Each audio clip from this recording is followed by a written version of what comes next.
संपूर्ण कोरगाव गावात रामभक्तांतर्फे पूर्ण वाड्या कणकणी कोरगावातल्या कोनाडी, देवसू, भाई, मानशी, मुरडी, मालखागण, देऊळवाडा, भटवाडी, गावडेवाडा, पलीकडचा गावडेवाडा, काळे, सुकाळ, हिरोजीवाडा, गावकरवाडा, भाई आणि पेठेच्या वाड्याला जवळ 4-5 कार्यक्रम पूर्ण सर्व देवस्थानांनी प्रत्येक देवळामध्ये होणार आहे.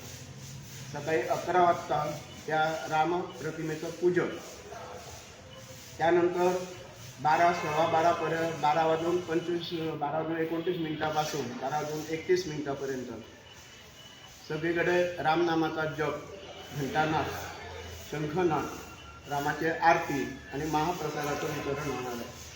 दुपारी 2:30 वाजता पूर्ण कोरगाव परिसरात पंचक्रोशीमध्ये एक मोटरसायकलची मिरवणूक चित्ररथासहित 2:30 ते 5:30 पर्यंत होणार आहे.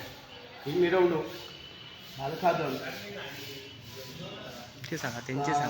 त्यांचे सांगा म्हणतो, कोनाडी, देवसू, पुन्हा मुरडी, मानशी करून भालखादन मार्गे हे कोरगावला येऊन सुकाळवाडे, काळे, गावडेवाडा, पेठेचा वाडा, भाईट, पुन्हा परतून ते भटवाडी, गावडेवाडा करून पुन्हा कोरगावकडे येऊन इथे समाप्ती होईल.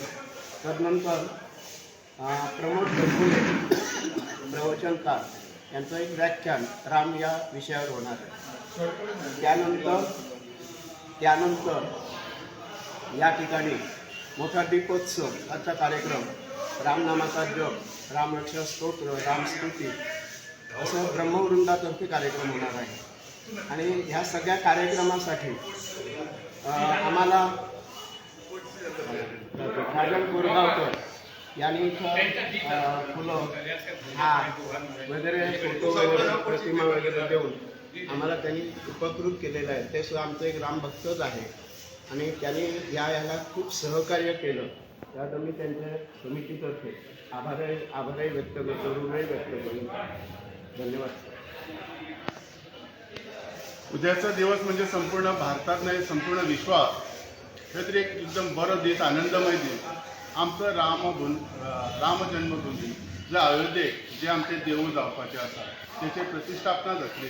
सो त्या निमित्तानं आमच्या प्रत्येक गावागावांनी, प्रत्येक संपूर्ण गोव्यात म्हणा संपूर्ण देशात हे प्रोग्राम चालू असतात.